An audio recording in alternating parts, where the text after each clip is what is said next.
Hey, everybody, welcome back to the Gritworks podcast. This is the podcast where we dig deep into real estate, all the strategies and growth to help you reach your highest potential. My name is Derek. Today, we're talking about 2025. It's either right about to be the new year or we've already started the new year, depending on when you're listening to this episode. And what we're going to talk about today is how we make it your best year yet. Real estate is more than just a numbers game. It's about a vision. It's about your goals. It's about the strategy that gets you there. So let's kick things off and dive right on in. All about setting your stage. 2025 is forecasted to be a pretty good year in real estate. Talking with a lot of agents across the country, 2024 was a little wishy-washy. Like some agents had some good success, some didn't.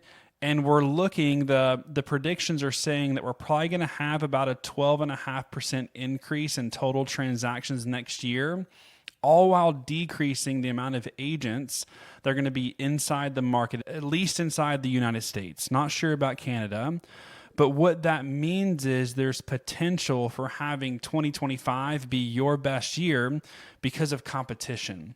The more agents leave and the more transactions go up, the less competitions there's going to be. My thought is you can just settle for a 12% increase, or you can dig deep and have a bigger impact. So the shift is going to bring up a lot of pent-up demand as more homes come on the market. Let's say maybe the interest rates change a little bit, more favorable to the buyers.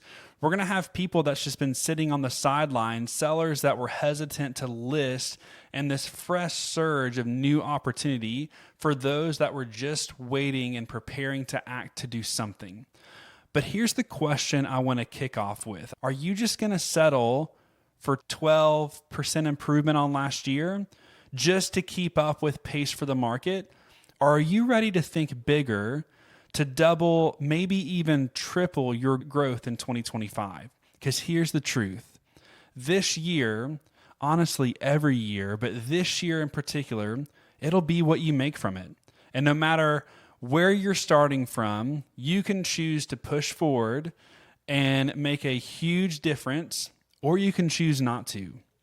I want to look at three types of agents today that I potentially see in the marketplace come 2025, because I think that you'll likely see one of yourself in these groups. So let's start with the rookies. The rookies are the agents who are just starting out.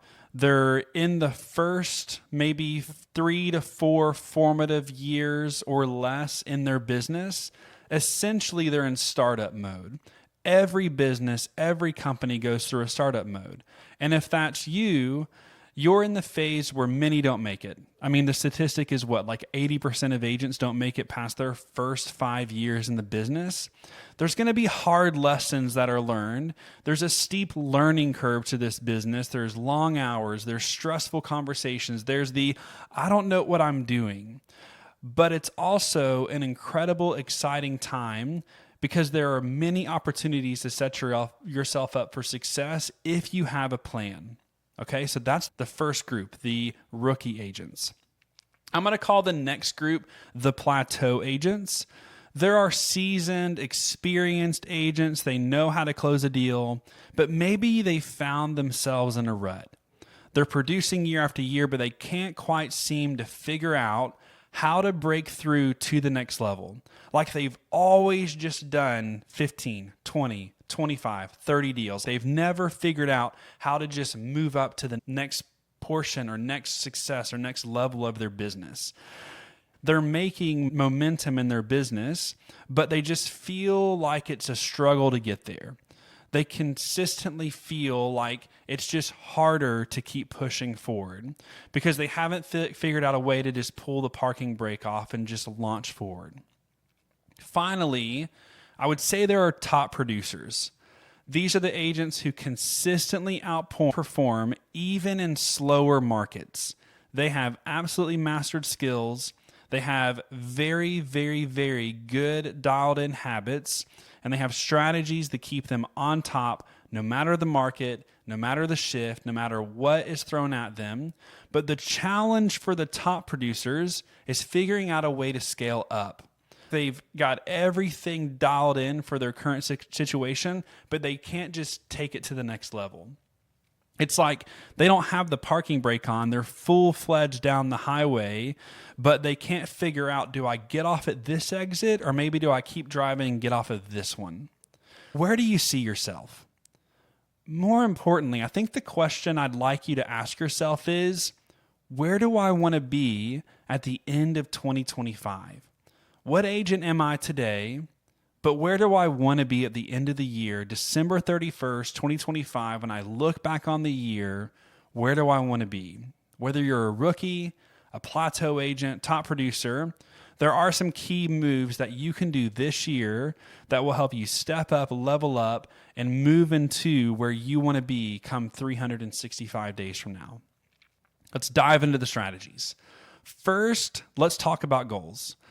I don't just mean sell 50 houses this year, sell 15 houses this year, make 6 figures, make 7 figures. Those are fine for a start, but they need to mean something. A number on a piece of paper won't drive you to get up at 7 a.m. when you'd rather sleep in, when it's snowing outside, when it's hot out, when it's just a miserable time, when you've had a hard deal, when it's been a struggle to get to the closing table. It's not going to push you through the days when you hear more no's than yeses. So here's what I suggest. Set a realistic goal that has personal meaning to you. What will happen is your production in real estate, what you do day in and day out to get paid and make a living for yourself, will fund the personal goal that you set. So maybe it's a target that'll help you pay off a debt. Maybe it's a family trip. Maybe it's investing more in real estate. Maybe it's having more training and growth and going on conferences. Maybe it's doing something for your family, extended family. Maybe it's giving more to your church or a local organization. Tie it to something that has meaning. Because once it has meaning, you'd be more likely to push through the hard times, the days when you'd rather just not. The personal connection is what's going to keep you moving forward. It becomes more than just a number now. And remember that the goals should stretch you, but it shouldn't be unrealistic. I hope you know what a SMART goal is. It has to have some sort of realism behind it. We can't just say, I'm going to sell 300 homes this year, but I struggled to sell 5 today. It has to be something super realistic so that you can actively be working towards making that stretch goal come true. It has to be maybe a little notch above your comfort level, like it makes you a little nervous to say it out loud because internally you know that you can achieve it, but it's going to push you a little bit harder than if you just stayed comfortable with your realistic comfort goal. So it might sound like maybe closing a little bit more than you did last year. Maybe it's going on 2 vacations. Maybe it's doing this, maybe it's doing that, but it has to have a meaning and it has to stretch you because you have to feel a little nervousness by saying it out loud and declaring it out to the world.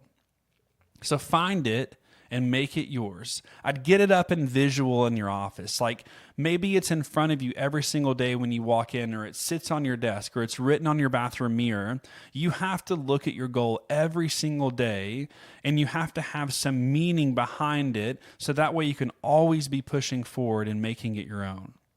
So you have your goal. Let's figure out what unique value you have that makes you unique to everybody else. I believe to break through in 2025, you have to be super clear on what sets you apart. In a sea of agents, why should a client choose you? So this would be what's called, Tom Ferry would call them degrees of separation. We all do the same base work, at least at a very basic level. Most real estate agents have a list of things that all of us do. But what's the 1 or 2 or 3 things that you do that no one else does? What's the degrees of separation that makes you different from every other agent in the marketplace? Maybe you're the agent who goes above and beyond with follow-up. Like you have really, really good strategic ways of communicating so that way your clients always know what's happening. Or maybe you have a deep expertise in a specific neighborhood or area in your market, and you make that your farm and commit to it. Maybe you're a first-time home buyer expert, and you should just lean into that for the rest of the year. Or maybe it's excelling and helping a client navigate new construction. Whatever it is, define it, be very clear on why clients choose to use you because of your degrees of separation, and make it your key message through 2025. Become an owner of that degree and lean into that in marketing, because you want clients who appreciate the strengths that you have and are drawn to them. Once you know what you offer and what makes you unique, market a strategy around it and focus on it and highlight it.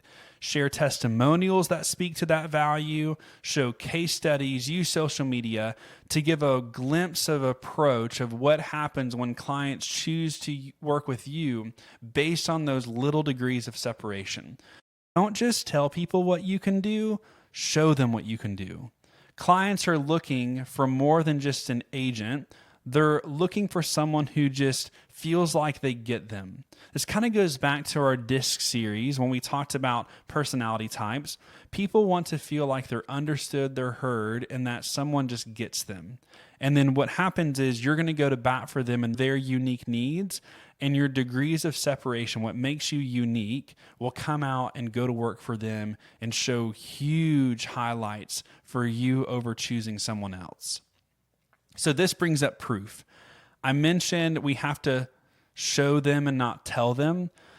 I would argue that most people are extremely tech savvy in the world that we live in right now, and they want to see results. They want to know that they're hiring someone who's not only knowledgeable, but has the experience and backing and track record to back up what they say they can do. Don't tell potential clients what you can do, show them. Bring them a case study. One way to do this is to share a real client success story. Have a testimonial on your website. If you can even get it on video from your client explaining the whole process and what made you unique and the experience they had through it, that is worth gold. So provide specifics about what you did to help them, and maybe it was helping them sell for an extra amount of money, or maybe it was getting everything they needed out of the contract, or maybe it was being able to have some post-occupancy, or whatever it is, navigating through negotiations, the first-time buyer, whatever that is for you. Use that success story, use numbers and dates and context, and provide a story to share with your potential client, so that way they can see the proof of what you do, and it's not something you're just telling them what they could do. I would say maybe create, I'm going to call it a lookbook, a short portfolio of recent sales and your processes, your philosophy, your values, like what makes you you, and create a lookbook, like a quick and easy way to look back on all the successes or some of the most important successes that you have. Make it visually engaging, something that you can send digitally, or maybe you can bring it with you on an appointment so that you can show the proof of what you can do and hear actual numbers in the case study. Because what it'll do is it'll instill confidence inside the client, and it'll set you apart from agents that will just rely on a sales pitch. Let's talk about your schedule. It's something super basic, but for some reason is super challenging, because your calendar is something that will always falter when things get busy. I would argue that for some agents, it's the most challenging thing that they struggle with maintaining. There's a saying that there's gold in your phone. Like 6% of the people that are in your phone right now are going to make a move within the next 12 to 18 months. But the power is, how do you work through that? And most agents overlook the people they already know. They're chasing that next lead because they always want business that's just right there, bottom of funnel. But your calendar should always include regular follow-up networking events and prospecting to the people that already know you. I can't stress that enough. One of the biggest downfalls of successful agents is they stopped doing the activities that made them successful in the first place.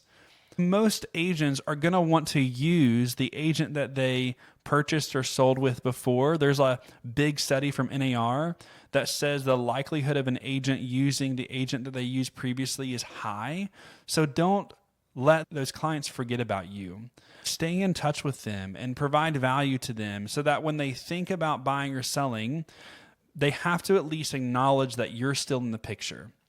What agents do is they stop making the calls, they stop reaching out, they start coasting.